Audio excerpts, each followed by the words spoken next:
And we'll jump right in. So today is the topic of today's IPP, and I want to make sure everyone understands how they're paid, how it works, and answer any questions anyone has. If you have any questions, feel free to put it in chat, or at the end, we're going to open it up to all questions related to IPP or anything else you guys may have questions with. Can I get a thumbs up from you guys if you can see the screen, just so I know I'm not presenting a blank screen? Awesome, thank you.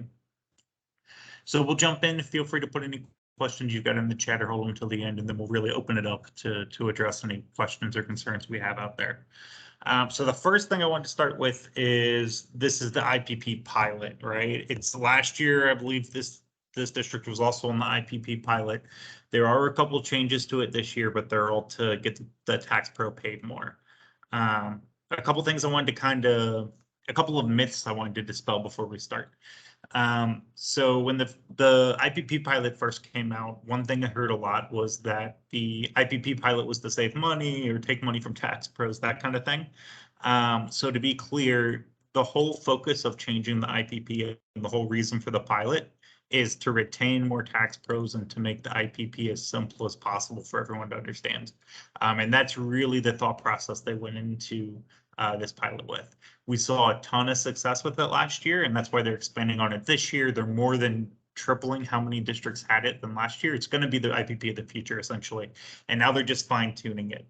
So here's a couple of facts that I got from the person who was running the program last year. I connected with them putting this call together. The first thing I wanted to share is 87% of tax pros on the IPP pilot made more than they made before the pilot. So the majority of tax pros that were on this pilot program made a lot more than they did the year prior. Those that didn't hit the IPP, a higher IPP than they did the year before, there were only 4 reasons they found why they typically didn't hit it. So I'm going to talk about those 4 reasons and elaborate on that when we go through this, just to make sure everyone has a clear path of how to succeed. So the number one thing they noticed for people that didn't make the IPP payment or make a lot more money than last year was that they were under certified. So they didn't cert up for the amount of customers that they were helping, and it hurt their IPP a little bit. The second one is the second biggest obstacle or opportunity they had were tax pros that had super low productivity, who weren't writing a lot of returns in the hours that they were working, or those tax pros that are working 80 hours a week but not writing a ton of returns, that kind of thing. And we'll talk through some strategies to help there. Another opportunity they saw is tax pros who had very low attach rate, because this whole attach rate is based on revenue. So if you're not driving a lot of attach, it really can hurt you as far as IPP goes. And then lastly, if there were entire districts that missed their return goal, there was some opportunity there, and a lot of taxpayers didn't make it, which, surprise, that was this district, right? That being said, they adjusted it this year to where that's not going to be part of your IPP. The district goal is no longer factored into IPP, so you should make significantly more, even if we miss. That being said, from working with the leadership team already and seeing some great things going on, I think we're going to dominate this season, and it's not something to worry about either way. So, stole this slide from corporate, but this is the why behind it from corporate's lens. They reduced the number of components to IPP from 5 things to 3 things. IPP is not simple, right? I know it's the bonus program for the tax pros, but I had to call and set up a Teams call with the person who invented the IPP to fully understand it myself. And I had to go through it like 3 times. And that's just me being open, right? So when I had to do that just to figure it out, I'm like, there's no way all of the tax pros know how this works. There's no way that people know and understand how they get paid. And that's why I wanted to make this call. So they're trying to make it simpler, and they're trying to make it easier for this team and all the tax pros to understand how they get paid. They also wanted to really tie revenue to what you're getting paid, right? To keep it profit focused, AKA driving attach, doing more complex returns equals more pay. That's the correlation there. And then lastly, they wanted to tie it into H&R Block strategic priorities. So we're working on fulfillment, we're working on all this virtual stuff that want that to tie into the bonus. So we're moving the company in the right direction. So breaking it down a little bit, this is really the slide, and I'll send this out. So don't feel like you have to take a picture or snip it or anything. I'll send it out. But this slide really kind of breaks down the whole thing. So 90% of your IPP is based off of your cert level and your percentage of revenue. So if you're a tax associate, you get 12% of all your revenue. If you're a master tax advisor, you get 21.5% of your revenue. The biggest thing you can do is cert up and you'll make a significant amount of more amount of money. And because it's all tied to revenue, that means attachments, anything you can really charge for doing any of that will help drive your revenue as well. The only difference here this year is they took off the 20-some% for the district revenue goal. That's gone, so you don't have to worry about that. But they did drive a district revenue goal around fulfillment network. And what they're looking for there is they want us to use 7% to get about a total of about 7% of our returns from that fulfillment network. So to be constantly pulling in there and driving return growth from there. What I will tell you is there is a strong correlation to this cert level to fulfillment center, because this year, if you're level 4 tax pro, you'll be able to see level 4 and below in the fulfillment center and be able to pull those returns. If you're level 3, you'll only be able to see level 3 and down. So our ability to for you to both make the most money yourself and to help everyone make that district target would be to cert up as much as possible. That's what's going to help everyone out. Fulfillment this year is going to be very different. And the reason I say that is, one, there's a lot of fixes coming to try to make it easier. I actually individually got on the team that's helping with the fulfillment center to influence a little bit. And I promise you there's some really great stuff coming there. But two, .com returns are going to be in fulfillment this year. They were not last year. That is a huge amount of returns that are going to be in fulfillment that you're going to be able to grab, which should make this very easy, which can help with productivity, revenue, all of that. But overall, this is really the nuts and bolts of it, of what percentage of revenue you get based off cert level, and that fulfillment network being used as 7% of our returns to pull a lot of returns from there. That being said, this is where I see the most opportunity. The biggest question, the most questions I get around IPP isn't even about the pilot. It's about the TPI calculation with productive hourly wages. So this did not change from last year, the year prior, or the year before that. But productivity is how they weigh how you get paid as a tax pro. So if you work a lot of hours and don't do a lot of returns, what happens is that amount of hours, those non-productive hours, get subtracted out of your bonus. That's how it's always worked at H&R Block. But I feel like that's usually where we have questions with tax pros. So I want to break that down and explain it to you to make sure everyone completely understands. The higher your productivity, you'll have a much higher bonus payout. So what you want to do is fill those slow hours by pulling things from the fulfillment center, by doing TPR returns, right? And I'm trying to get as many people as turned on for TPR and fulfillment as I possibly can this year. I've already entered a request with the fulfillment team. I think we're going to be passed because I'm on the fulfillment team to try to get everyone access to that fulfillment center, regardless of level, as a test district, so that everyone can access those returns. So more to come there, but you really want to make sure that you're driving productivity up as much as possible. I'll share a story here. There was a tax pro that was a remote tax pro for me last year. She moved to Florida, but she wanted to continue to work for me in my previous district. So she did just remote work, and she'd clock in when she had returns and clock out when she was done. Her overall IPP payment was over $60,000. It was insane because it was pure productivity.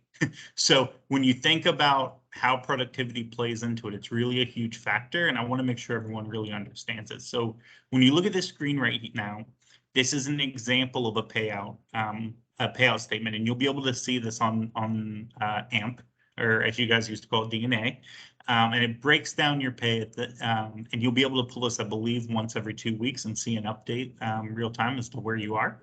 But if you look at that second to bottom line there, so you have your bonus rate was $2,743. But if you look at the line above it, they took out $7,696 from this IPP that this person would have been paid because they had that many low productive hours. So that's something you really want to look at. And if you go into AMP and look, you can still look at your last statement there and see how many were out. And I can look at it with you if you'd like as well. But that's really one of your big factors. The other factor is if you look at the top left where it has the count of all of these different add-ons that count for profit and revenue.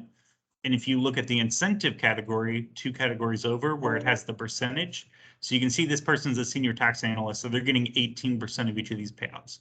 So if you think of just peace of mind, for example, and how much you're getting paid in peace of mind, I'm going to use this. Let's look at this top bucket here. So I just pulled my numbers from the last district I was in because I was able to influence their last season, right? So I had a tax pro who wrote around 200 returns of peace of mind. She did around 200 returns a year as a tax pro. Her at that first year, her name's Mary. She sold 20 units. She made She would have made $111 on this bonus, right? After talking to her, and I knew she wrote a lot of returns for us. I spent a lot of time with her. She drove 120 the next season, which put her in the top 20%. She made more than 6 times as much just based off that one bucket of IPP, right? So if you transfer that across all the other attachments, all the other revenue you do, it's really going to drive a big difference for you. So I want everyone to think about that and what attach does and what charging revenue does for your IPP, because it's huge. All the buckets you can charge, it really makes a huge difference. Not to mention, if you think about this, we know some things we know already. If you charge for 1 to 2 attachments on average, you're 30% higher, more likely to get a 5-star review. We know there's a direct correlation between selling the products and having a higher review and the customer being satisfied. The way we actually came up with the different attach items that we do is from consulting our customers, asking what they like to see from us. So think about that, about how it drives customer service, it drives retention, and it drives your bonus. It just kind of seems like a no-brainer and can really help you win. On the left here, I wrote what would be, I did the math for us, and here's each level. That middle column is what you would get if you did 200 returns at our average charge of $250 per tax return, right? So if you're a tax associate, every return you write, you're making around $30.63 per return in bonus. If you're a master tax advisor, you're making $53.75. And that's just doing the average amount of returns. And then your overall bonus, if you write the average amount of returns, is there on the right. So you can see your difference if you cert up 2 levels can be quite significant. But then I actually pulled the averages for each category, and it's a little different, and I wanted to break this down. When you become a level 3, a senior tax specialist, your ability to do more complex returns that ring at a higher rate and to be visible online jumps way up, and you're able to help a lot more customers.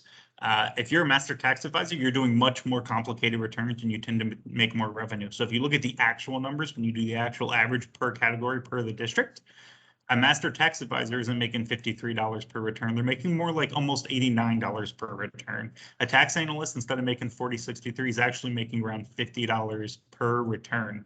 So if you think of the ability to not only complete the returns like we have in the past, but also pull from fulfillment and .com returns and put it on top of this, your amount to make a lot of money quickly really goes up.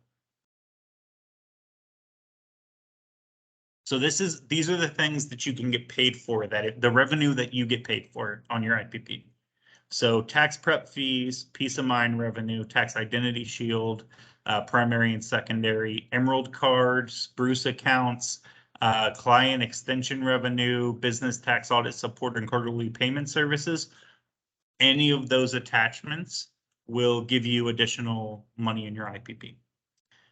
What you won't get additional money for: refund transfer, Emerald advance fees, tax planning revenue, and TNS.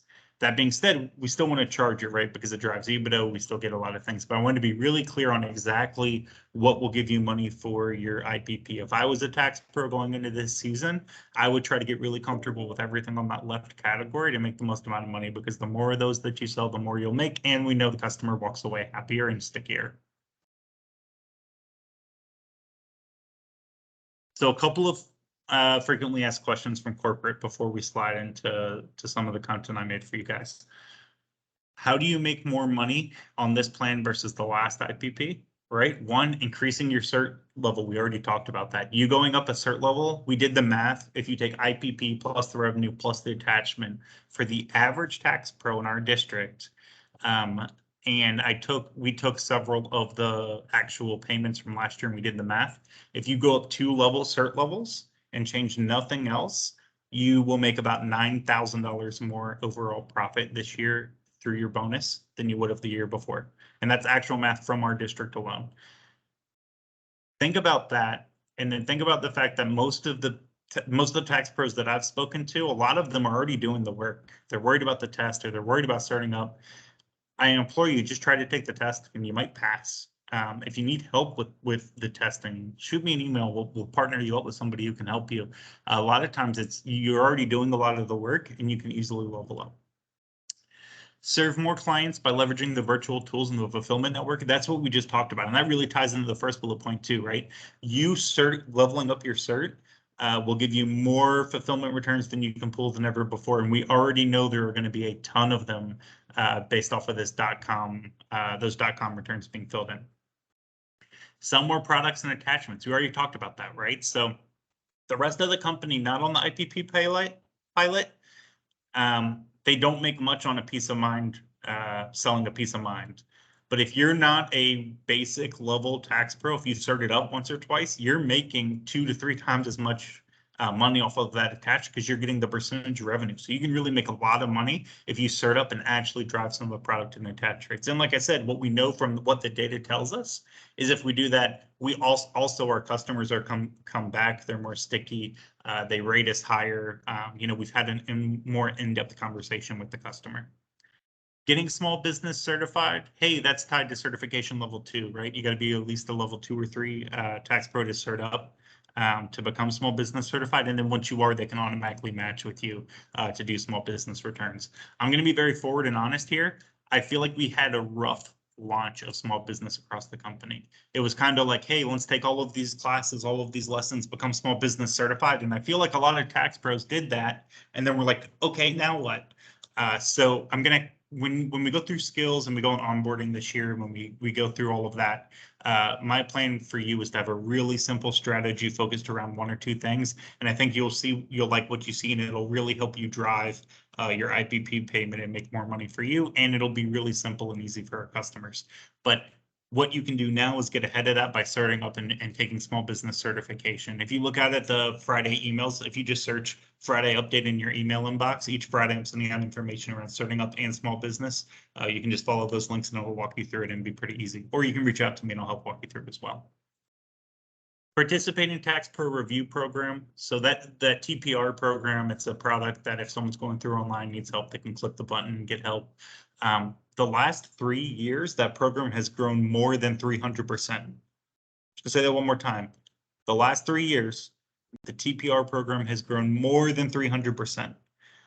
Last year, in my last district, our entire growth, we maxed at over 103%. All of that 103% was from TPR. If I didn't have TPR, we wouldn't have hit where we needed, right? So thinking of that, I'm already going into TPR super aggressive. I'm going to do everything I can to turn everyone on for it and give everyone access to it. There'll be a list that comes out. I'm going to try to opt in everyone that I can, and then I'm going to partner with the leadership team to try to get you guys to be active. It is a huge way that you can get more returns easily, and because I'm going to turn everyone on from work from home this year, it's an easy way for you to do extra returns when you want to drive more revenue. It's also an easy way to drive up your productivity pretty quickly. My ask here for that is I will go to bat for you guys and try to get as many people turned on for it as we can. Please go ahead and try to start up as much as you can, because the higher cert levels get picked first. There's only so many for the company. And if we have a bunch of people that are level 5 across the company and our average is a level 3, other districts are going to have more than us. It's going to be hard to convince them to give us more because we don't have the cert levels to go against it. So if you're below level 3, below level 5, really need your help there so we can get you in that program and get you more returns, get you paid more, help more customers. Pulling clients forward in tax season to off-peak times. So I want to talk about that one for a minute. So what we know is that of all of the new customers we help all season, less than 50% of them come back a second season if they're a first-year customer. So you've got less than a 50% chance of them returning. And what we know is most of those customers are in April. So to build more capacity and not have those people walk out, what we're going to do at the district level is we're going to pull all of our April clients in February and March, send them mass text, mass communication to pull them forward with a discount, to help them during that time to kind of flatten that curve and give you more capacity during April so you can help your customers. And what that's going to do is automatically give you a jump in customers. So you won't have to do anything on your part, but we're going to constantly be doing things to help flatten that curve so you don't feel crushed in April and can help people beforehand. We're also going to use some mass emails and mass texts, similar to what you got before this call, to our customers that are on hold. Hey, you're on hold. How can we close it for you? What can we do? That kind of thing as we get closer to April. That way, without you doing any more work, your customers are going to be pulled forward. You'll be able to help more customers. You'll make more money. You'll feel less crushed by the amount of people that come in April, and hopefully it'll make your job a little easier. There's going to be an incentive calculator that's going to be available in AMP. As soon as that's live, I'll send that out to everybody so you can see it. But the thing to keep in mind there is that productivity piece, it's very hard to calculate that until you're there. So there were some, this tool was live last year, and what I saw is there were some people who thought they were going to have a great bonus that didn't because they had really low productivity, and some people who thought they were going to have a bad bonus and had a great bonus because they had good productivity. So keep in mind how productive and how fast you're filling those hours with. So this is some information I sent out to everyone before. I just want to recap, right? So we want everyone to start up because, as you can tell, that's the best way for us to get paid and help more customers. Your leaders are going to be reaching out to you about this, and we want to make it a big focus. If you're a level 1 or 2, and that's, I believe, over 60 people in the district, right? That's like half our district are level 1 or 2. If you're below that level, if you don't, you're start up to a level 3, you're missing out on 15% of your compensation. You're not able to do small business. You're not going to be able to do fulfillment. You can't do the TPR returns we're talking about. Customers can't go online and make an appointment with you, and it won't automatically match on appointment manager for you for the customer. So you have to be manually given returns instead of them just applying. So think about that, right? If I was below level 3, I would do everything I could right now before this tax season starts to get to a level 3, because it will make you a significant amount more money. It will really help you get a lot more returns.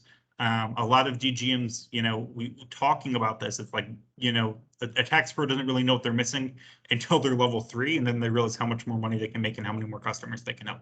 So keep that in mind. If you need help around that, let me know. Like I said on last Friday's email, I sent out the link. You can just follow to cert up and follow the instructions there. If you need help, shoot me a text, shoot me an email. Everybody's got my phone number and email at this point. I'd love to help you out if you need help. For those that are level 3 or level 4, try to get to level 5 if you can. It'll make up a significant, you'll get an 18.5% increase in your revenue from that IPP, which is a lot. I think it's almost 20%.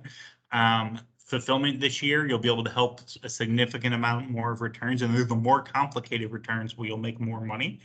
And then also anyone that's a level 3 or 4 going to a 5, I was able to get permission to pay $50 in block stars and give you $50 bonus on top of it. So shoot me a note if you're in that bucket. We'll also be pulling reporting for it. A lot of people have already started starting up in that process, but I just wanted to share it really is the biggest thing you can do now to have the best, easiest tax season when we move forward. So I took all the corporate information and I wanted to make it one simple slide for you to keep it super simple. If you want more money, cert up. It's the easiest way to make the most money quickly. 2, drive up your productivity. And the easiest way to do that this year, because of .com returns, is through the fulfillment center. So when you're slow, pull fulfillment center. There's always going to be a ton of returns in there. I know last year there was a lot of junk. This year, there's a team in charge of pulling junk out of fulfillment from corporate. So there will constantly be a team. They're pulling out returns that aren't active, filling returns, doing that kind of thing. And not only will you be helping drive your productivity up, remember, if we hit 7% of productivity, every single tax pro in the district makes an additional $9 per return you do. So if you do 500 returns at $9 per, I mean, you're talking about huge money just for using the fulfillment center, right? So keep that in mind. Attach. I'm going to be talking with some of the tax pros about this, and I already have talked to some during interviews. If you have a low attach rate, really, my plan is to make this as easy as possible for you. So we'll talk through it during skills. We'll make attach easy for you, but it's the best thing you can do for your customer, your pay, and for the district as a whole. We'll make sure you're comfortable with each attach item. We'll make sure you're comfortable with each add-on and that you're knowledgeable about what they do. I know like the small when the small business products launched, I had to go back and read it a couple times to fully understand what they are, right? And I think the company launched so much with small business, it can be confusing. So I'll really make sure it's very simple, laid out, and I'll give you the best strategies from those that are selling a ton of them and are doing a really good job with it, so you guys feel really comfortable. And then lastly, don't let a customer walk. Some cake is better than no cake. So to elaborate on this one, right? To be clear, code 4 takes money away from revenue. So if you use code 4 on someone, you will get a lower bonus payout for that customer. But I want you to keep it in perspective. We have an unlimited amount of code 4. We have an unlimited amount of code 7 or MyBucks. They hit the same bucket. And in the past, from helping other districts, I feel like there's been confusion about this, so I want to address it. Code MyBucks, code 4, I see it all as the same. If you want to give someone a discount to close the sale, I'm okay with that. Shoot me a text message, shoot your leader a text message, we'll get you code 4.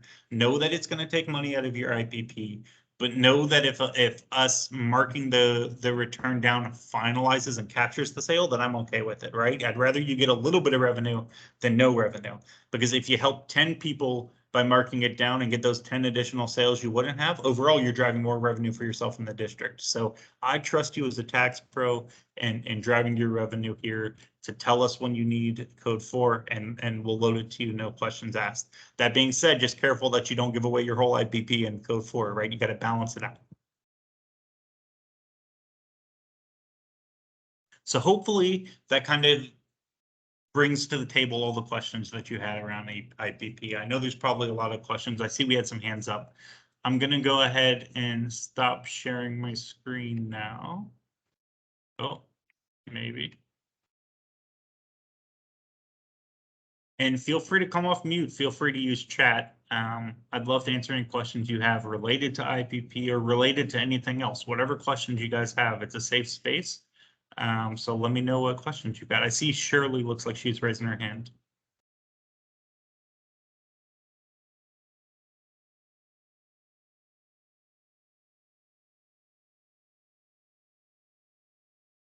Can you hear us, Shirley? You might be on mute. Sorry, I'm not raising my hand. Okay, no problem. Sorry. Not a problem. So Rose says, what does attach mean? So attach, that's just driving peace of mind, TIS, all of the things that we showed on the screen on, see, on this slide. Tax identity shield, emerald card, if you do a spruce account, if you do an extension, any of the revenue you charge for this stuff goes straight to your IPP. That's what I mean by attach. So this list right here, including this list too, right? Because you got to keep in mind EBITDA is what pays the bills. We will go through all of this in skills to make sure you have a very clear, easy way to sell this stuff and that you're comfortable. But driving these things right here is what drives all of that revenue, all that IPP, and helps make sure you get paid. If you sell one of these quarterly payment service revenue, the revenue you get off that thing alone is like selling 3 peace of minds for your bonus. So if you get good at some of these higher revenue attach rates, it can make a huge difference for you. And my plan is to make it very easy for you, break it down, answer any questions you have, and make sure everyone understands exactly what these are. And we'll give you some free, easy tools that we'll put on the desktops in the offices. You can click them if you ever need a refresher. We'll practice them, and I'll be talking about them too. So more to come, but that's what I was referring to. What are .com returns? So .com returns, that's where someone goes on to hnrblock.com and hits the I need help button. A lot of them were cycled through TPR recently, and in the past, that 300% return growth, right? That's where a lot of that is going to come from. There are going to be a ton of those returns. They did it as a test day. They had one test day, I believe, of .com returns, and they're going to do it again in October.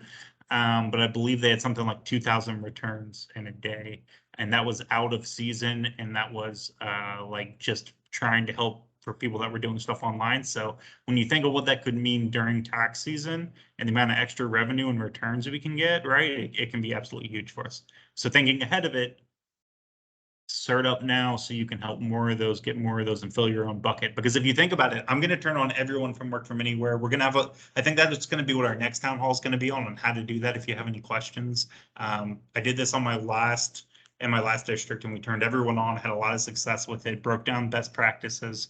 And the thought process is then, hey, it's Saturday, you're bored, you can log in and knock out a couple of returns from fulfillment, log back out, and guess what? You just drove your productivity up. You made X amount of dollars per return. It's just a super easy way to do it.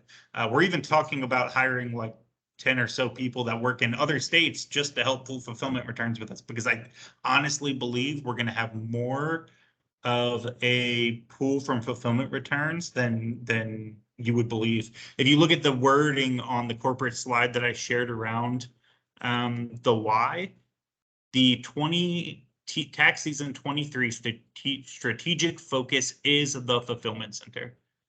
To me, that reads like number one focus. Remember how important virtual was last year? Going to be fully honest.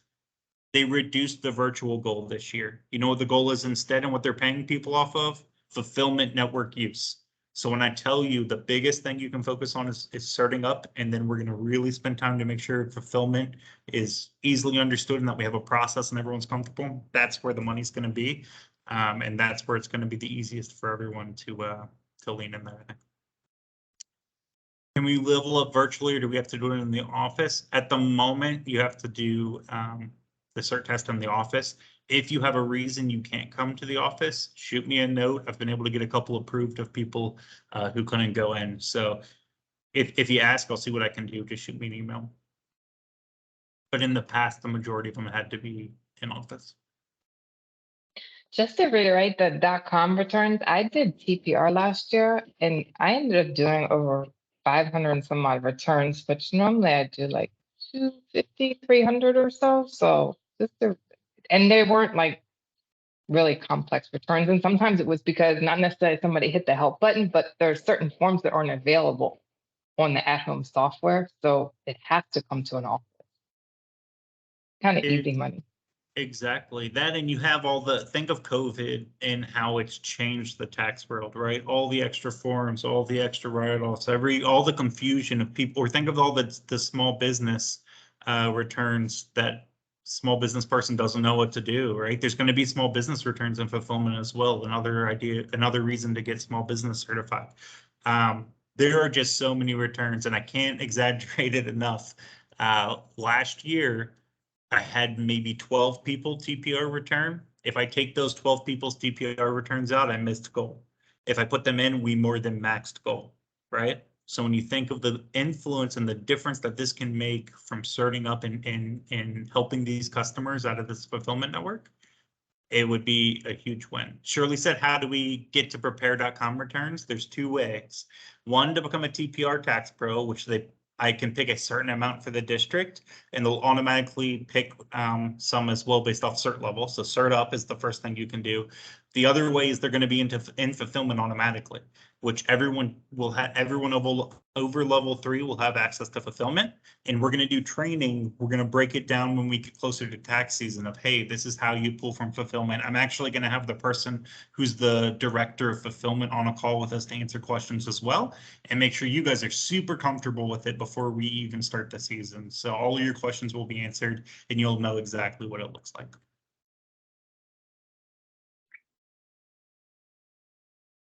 What other questions or thoughts do you guys have out there?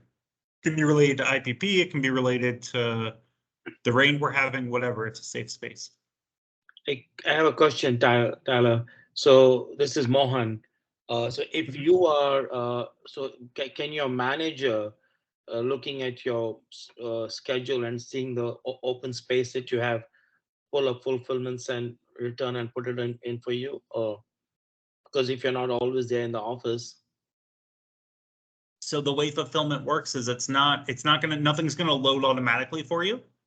All you have to do is open up fulfillment and you can pull the returns to do them. So whoever is level 3 and above can literally go on DNA AMP. You can go into AMP from your computer at home, log into fulfillment center and pull them whenever, or you can do it in the office whenever. So if you're sitting in the office, you've got no returns to do and you're like, oh, this is eating my productivity and pay. log into fulfillment, pull some, do them, and it drives up your productivity, drives up your pay. Gives you access to more returns, that kind of thing. Does that answer the question? Somewhat, yeah.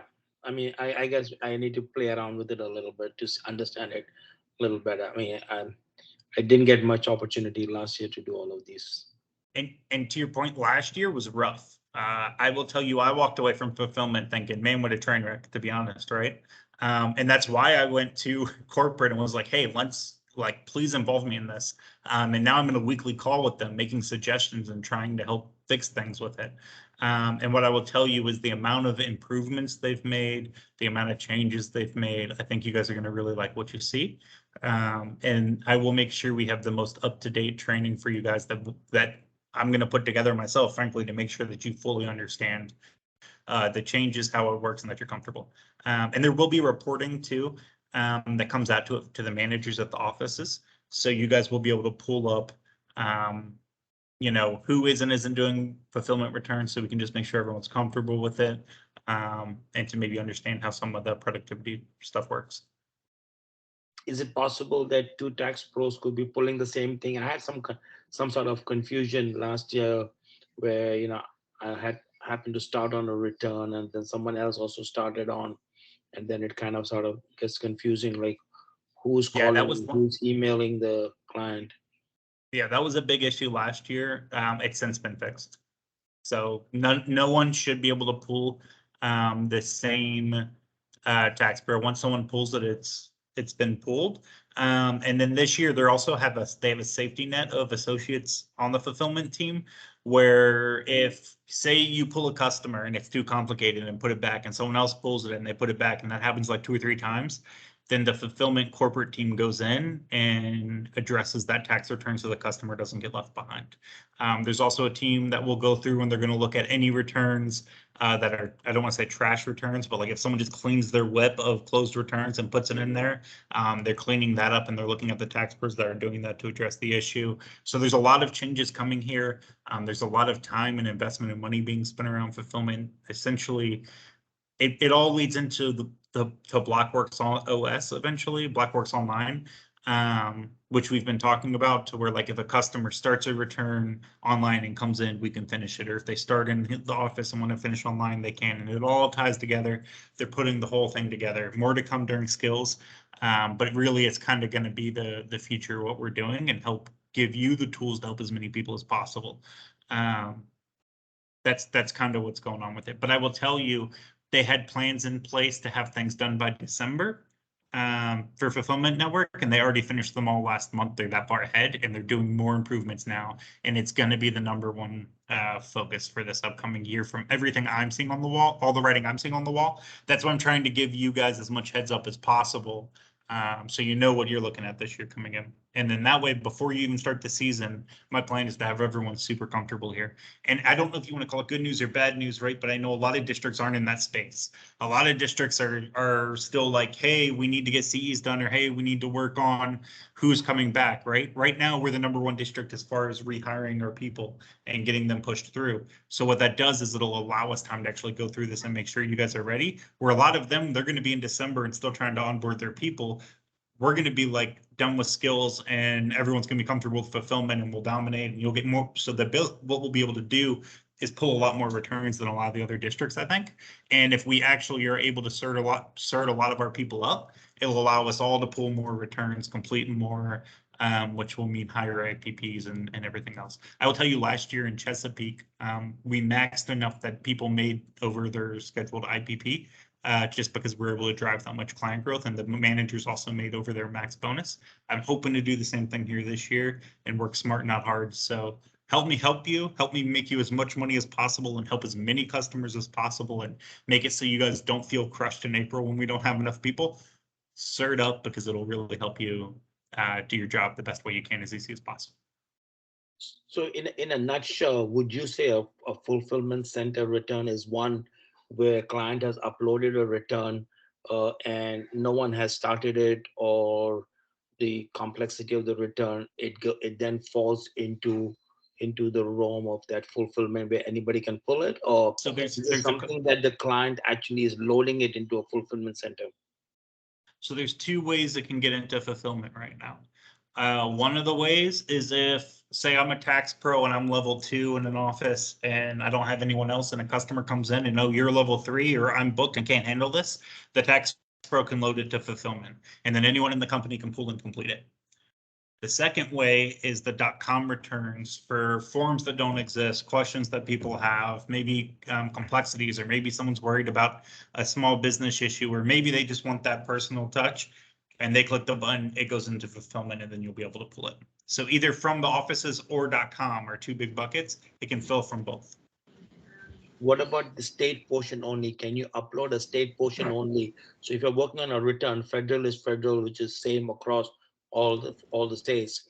You get a return and you're kind of getting a kind of a curveball on a return which is from Hawaii or somewhere. I'm just throwing a state out, and I'm like, can I upload only a state portion of the to a fulfillment center, and how does that impact your IPP or your revenue? Or So, and maybe I'll tap on Tanya to help me out here because I want to make sure I'm being accurate here. But from my understanding, a lot of these returns get halfway or most of the way done and then still have questions or whatever. If you go in and complete it, you still get paid for it. I'm sorry, I missed the question. Sorry, say, what was it again? Say So someone because- finishes like half the return or they just have the state left or whatever, can you get like partially completed returns in there in TPR fulfillment, or is it the whole return? No, it's not like Blockworks where you can go in and change the number on the state portion of the return. It's just, well, I mean, I guess you could, because once you have to download it into Blockworks. So you're able, so the at-home client enters the information in on their side. And then, so say if it's like a form that's not available and that's why it's coming to us, you actually can see what they entered in the at-home software. So you'll see their view, and then you actually download it into Blockworks software, which is where you do everything. So you could, but I didn't experience any of that. If you're doing the return, you should finish it. Ultimately, I haven't seen anybody split it. And I think what we'll see more of that is when Blockworks Online launches, because then it's all one system, right? Where they start, we can pick up that kind of thing. Whereas now, if it comes to us, we kind of have to start over. But a lot of times, those returns that come to us, you kind of want to start over anyways, from my understanding, because a lot of them have questions or don't understand it, or they're coming to you for a reason, right? So. No, but in this case, this is a Blockworks return. So I have a return. I'm comfortable with doing the return. I did the federal piece. Unfortunately, my client has got 2 or 3 states, and I'm having a curveball, and not able to complete the state return, or I keep getting a diagnostic where I'm not able to do it electronically, but the client is adamant that he wants to get it done electronically. So I can do the federal piece, and I've e-filed it. I'm stuck on the state part. Can I put that in the fulfillment center so that somebody who's in the state of Minnesota or somewhere can just pick it up? You can put the whole thing in the fulfillment center, but the tax pro that completes it will get credit. Okay, that's what my question was. So you cannot do just a state return, even though we are all a big block family. No help from family, huh? So my suggestion No. to you to help you get paid is to call Minnesota. So whatever I do, when I have a problem with a state, instead of me sitting there racking my brain, I'm going to call an H&R Block in that state, and they can give you the answer like that, and then you can get paid for that return. So Yeah, The 99% other of the thing, time we get through the same way, but I was just saying, like, sometimes, the other thing I'm going to do, which I think will really help a lot, at least I did in my last district, I'm going to do a Teams page with all the tax pros in it. So it's just a chat. So if anyone ever has a question around anything, you can throw the question in there, and everyone on this call, all the tax pros will see that question and can answer. And I did that last year. Created it for my last district. It's still going. There's like 50 messages deep today in that district right now. I haven't touched it, right? It's just them helping each other. It's the power of the collective and everyone working together. And it has saved so much time, because usually when one person has a question, 10 people have the question.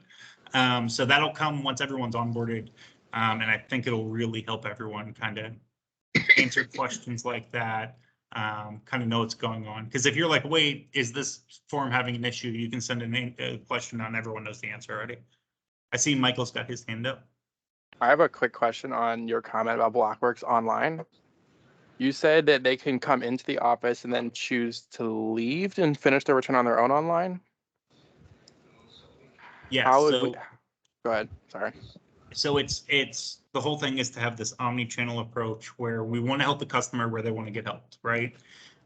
How the pay works out, how all of that works out, you're thinking way ahead of where we are. I will tell you, Okay. last year they piloted it the first year, and I was in my district that we did it. What I will say is the system's great, everybody loves it, but there's learning curves. It's like everything else. I don't know if you guys have noticed, but sometimes we do this like ready, fire, aim kind of thing at H&R Block. It's like if it works 60%, we'll figure it out. It was kind of like that, right? So it was a pilot intentionally. We learned a lot. They're now launching it to more districts. It's a CEO project. We are actually going to have access to it in March at some point, and we'll have a call before then so everyone's comfortable. I had the #1 tax writer named Letitia Harvey. She wrote the most under that program than anyone else in the company, and she's already agreed to come on and share all of her best practices and what she's seen with it with us before we even start. What I will tell you is once you get comfortable with it, it's faster to do the return. It's more accurate. Like if they update a form, the way it works in Blockworks right now, at the end of the day, they do an update where it launches, and then the next day you can have it. With Blockworks OS, they update a form, it's instant. The next return you do, it's updated, right? Things like that. Also, it's all connected through the app, the online experience, and the office just to make it easier for the customer, things like that. But right now it's a pilot, right? They're learning more about it. I'm still on a weekly call with the director of that every single week with them talking about all the questions, problems, what they're learning.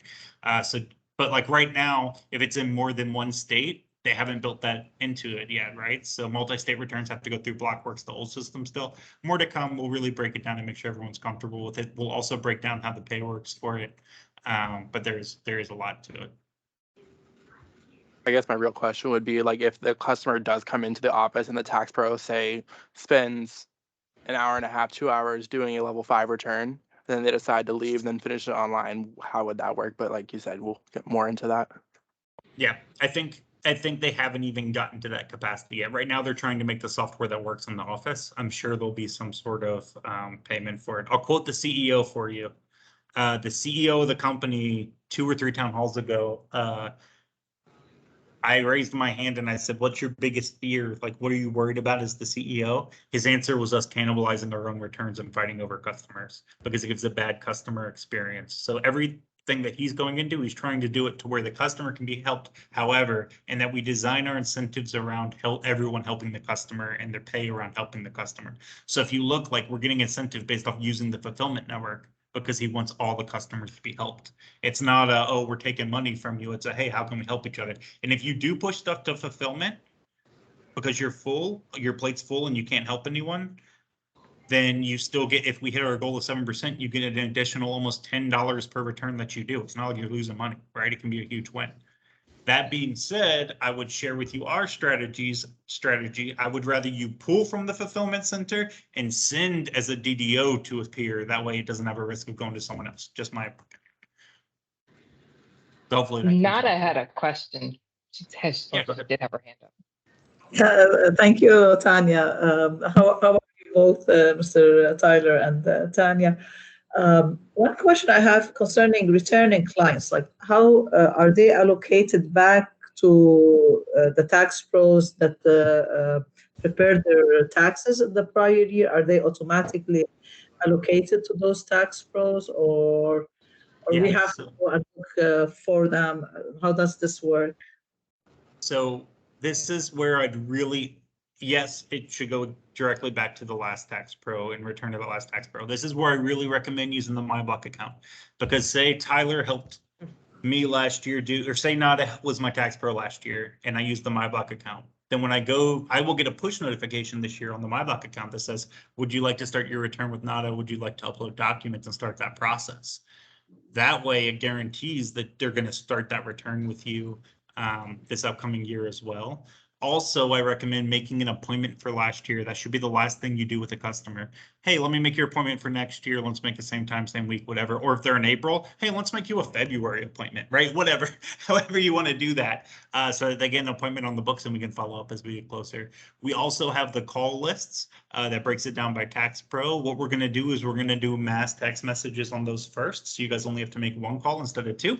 And on those mass text messages, we're going to say, would you like to make an appointment with your previous tax pro? That kind of verbiage. So that way it helps with that as well. Okay. I think ultimately though, the decision is up to the client.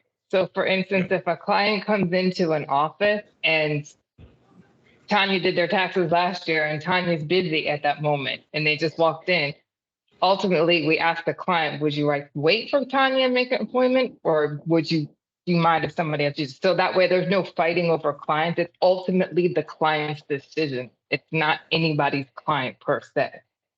Okay. 100% agree. And what I would say is if we're successful with our cert up strategy and the amount of the company is grossly not certed up. If we succeed in cert up most of our tax pros 1 to 2 levels this year, we're going to have a lot of access to fulfillment center where it doesn't even matter who gets what customer. It's all just help all the customers. That's where we want to be. So that way we don't even have to think about that.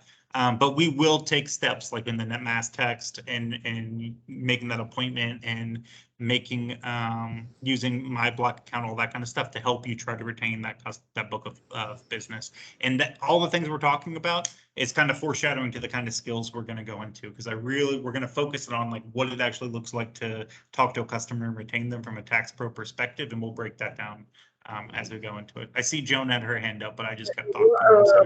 One final thing, Tyler. Sure. The fulfillment center, is it sending returns from all over the U.S. or is by geographical region? So like we're here in Maryland, would we be seeing more Maryland taxes and residents of Maryland, or is residents from across the U.S.? You'll see them everywhere. What I would recommend too is just like a lot of the high level TPR tax pros taking multiple state tests and verifications. Same thing. I'd recommend if you want to write a lot of returns this year, take those verifications and tests now so that you can take a return from wherever. But it's going to be the whole U.S. That are eligible in there. Even last year, we saw some returns from other countries than the U.S. even. So if you've got some knowledge, you can really help yourself out. Okay, thank you so much. Thank you. No problem. So this is Joan. I just wanted to remind everyone, and this builds on your comment, Tyler, about sending text messages, emails out. The AOL approvers do not get the presumptive appointment set. So that's a huge number of our clients that may not have appointments already on the books. And we'll want to get those set as soon as we possibly can. Oh, totally agree. The other thing we're really going to do is spend a lot of time with CSP training at the beginning of this year too. My plan is to take a lot off of the tax pro plate. If I do my job correctly, in my opinion, then what's going to happen is we're going to automatically retain as much of your book as business as possible. They're already going to upload and do virtual elements. Really, as a tax pro, all you should have to focus on is 1, driving a great customer experience so that they want to come back. And then 2, in all your dead time, pull from fulfillment. If you do those things well, you'll have a great year. And hopefully the rest will be taken care of by the leaders in the CSPs to where your bucket's going to automatically fill with customers that are returning or whatever else.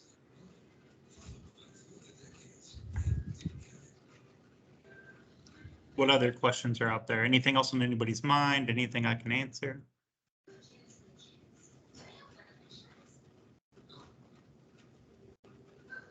Any leaders have anything for their team that they want to plug there before we close it?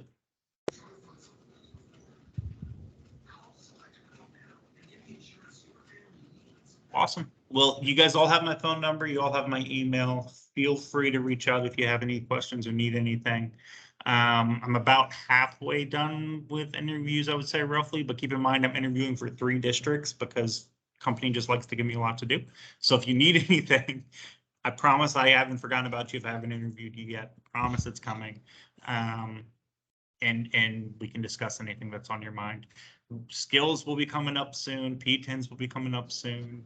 But really the biggest thing I would put on everyone's focus, if you couldn't tell from the call, certification level. That's probably the best place for you to put your time and energy now. And if you need help with that, go back to last Friday's update and I'll send it out again this Friday.